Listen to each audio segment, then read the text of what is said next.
Distractions are everywhere. Plan your week on a Sunday. You should not be planning out what you're doing that week on Monday morning. I'm a big believer that you should always be working on your mind, body, and soul. At the end of the day, our schedule and routine needs to be supporting where it is that we're trying to get to. One thing that I will say, hands down, changed my life.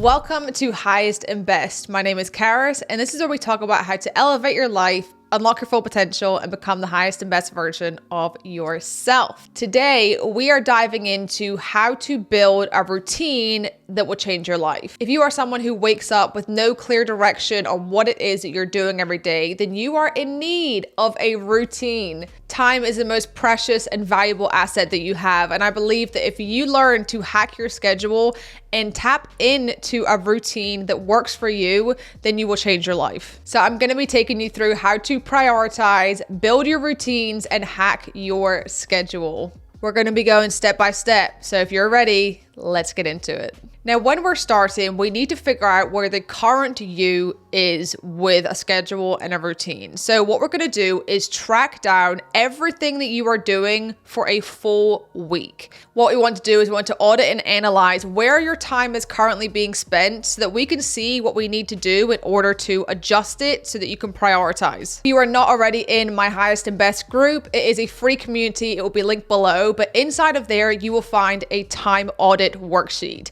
It is broken down so that you can go through day by day and document everything that you're doing in this step. So I typically do these once a quarter. And what you're going to do is you're going to break down for a full 7 days what you are doing every 30 minutes of the day. And honestly, you are going to be shocked when you see where your time is being spent, because a lot of it is getting wasted in places that it shouldn't be. I'm a big believer in you make time for what is a priority in your life. So when you are looking at your time audit, you're going to see what you are deeming as a priority and what is not a priority to you. So in this first step, you're going to print that worksheet out. You're going to spend 7 full days, document everything you're doing for every 30 minutes. Step number 2, we are going to get goal clarity. Now, if you don't already have goals set, then this is something that we're going to need to work on. You want to start long-term and then break them down into smaller bite-sized chunks, which then lead into your habits and into your routine.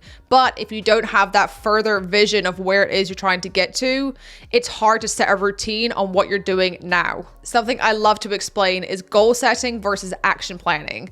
So oftentimes when we are setting goals, they are typically results oriented. So we want to make this amount of money. We want to get this many followers. It is a result or outcome that we are striving for. But the problem with this is that not a lot of people set the action steps in order to support and reach that goal.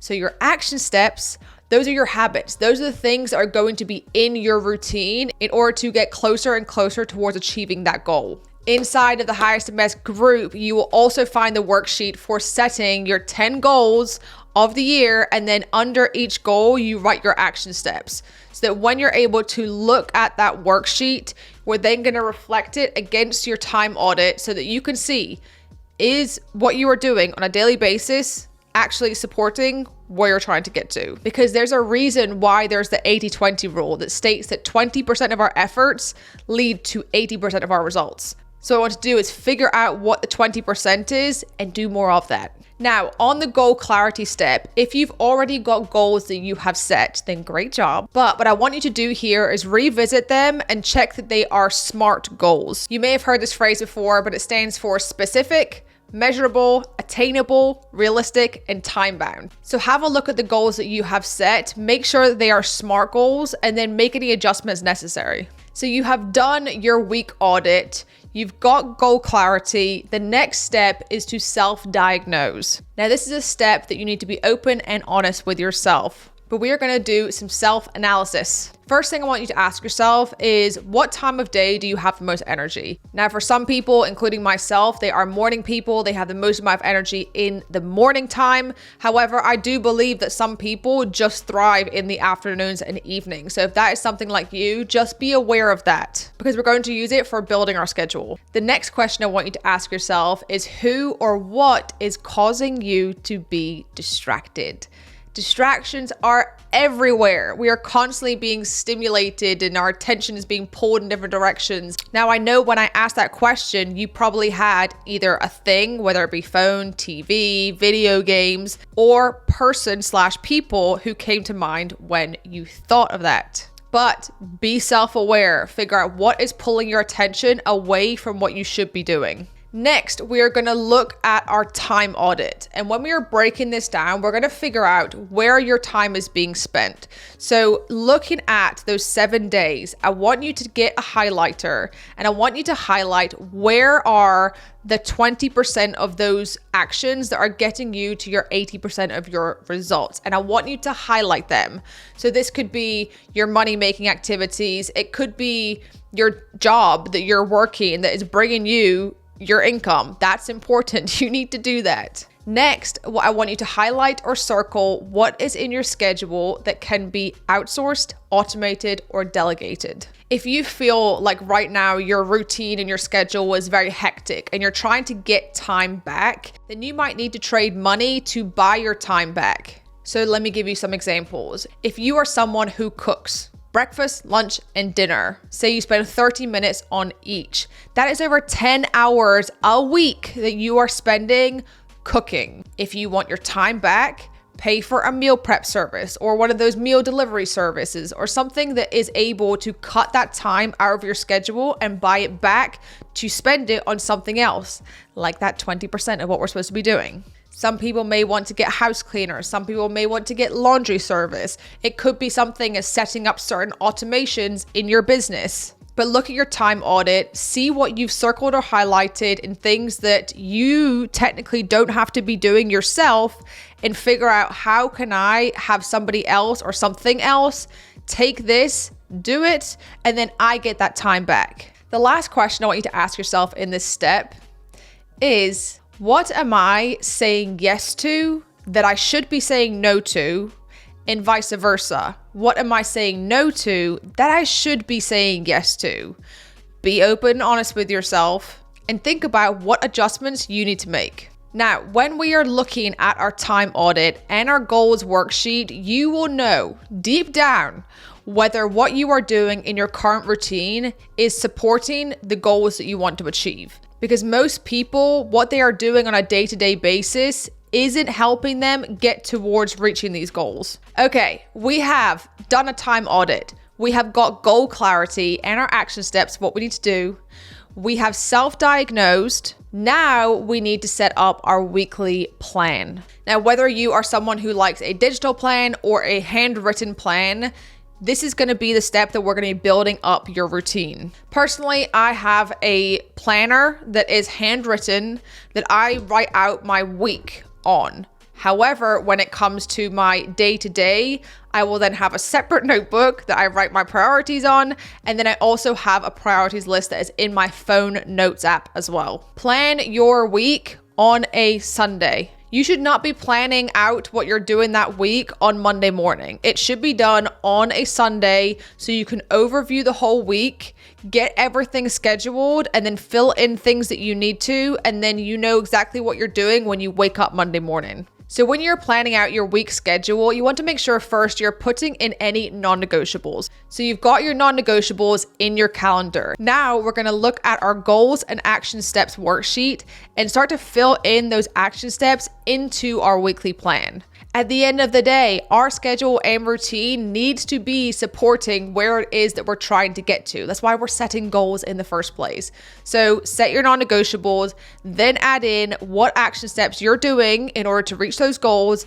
And then we're going to add in any of your other activities, hobbies, fitness time, friends and family after that. I'm a big believer that you should always be working on your mind, body, and soul. So have time in your schedule that you're learning and you're growing and you're building in becoming the highest and best version of yourself. Now, when it comes to your schedule, to your routine, I want you to practice habit stacking. It is one thing that I will say, hands down, changed my life and allowed me to master my schedule and build routines that I love.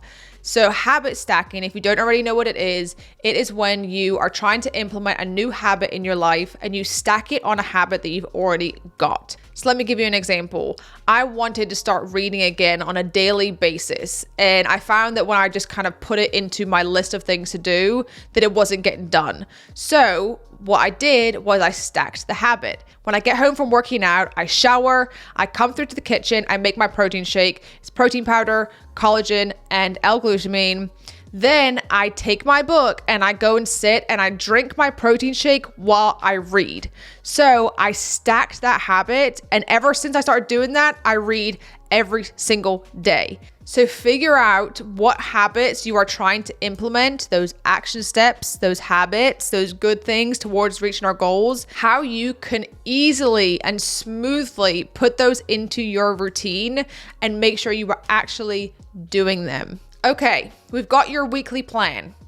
Now it's time to break down into priorities. Now, just like I said, you make time for the priorities that are in your life. And so now we have our weekly plan. We want to break it down per day. Now, whether you want to do it written down in a notebook or on your phone or both, if you're like me, you need to have your priorities set for every single day. I highly recommend that you take time every night to have your priorities set and written or typed for the next day. So every day you are waking up knowing exactly what you need to do. Now, when you're setting your priorities, you are going to have a list with 3 to 5 top priority non-negotiable things that you need to do that day to make it a win. So whatever it is that is the hardest task, you want to do those first. Whatever it is that is the biggest needle moving activity, that needs to be in the top priorities list. You also want to tie it around where we figured out where your highest energy time is throughout the day.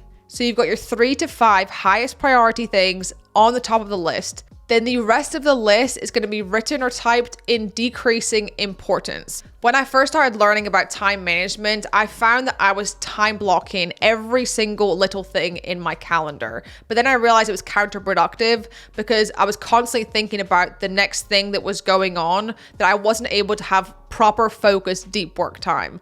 So what I found that is the best thing is when you're time blocking, block your solid work hours, and then you can have solid flex time hours. And inside of those, that is when you're cross-checking with your priorities list. Sometimes we also just need a little bit of a buffer as well, because things come up. As much as we're not going to let distractions take us off course, oftentimes I would get a phone call from a client that I had to answer. There would be things that would come up that had to get done that were time sensitive. So you want to be a master of your schedule and your routine, but you need to have a little bit of flex for just life happening. Okay, so you've done your audit, you've got your goal clarity, you've self-diagnosed, you've created your weekly plan, and now you've broken it down to your day-to-day routine and schedule, your priorities of what you should be doing. I highly recommend in your notes app on your phone, create a highest and best version of you. What they look like, what they do. If you haven't already listened to my episode on how to actually be productive and get more done, then make sure you watch that after this one, because it will help you in order to stay focused and stay on track in that day-to-day. Make sure you take time now to implement and take action on each of these steps so that you can hack your schedule and build a routine that will change your life. I will link the highest and best group below so that you can get access to all of the tools and resources inside of there that go alongside all that we went through today. And you can get in with the community of people who are on the same journey as you of becoming their highest and best self. All right. Thank you for listening, and I'll see you in the next one.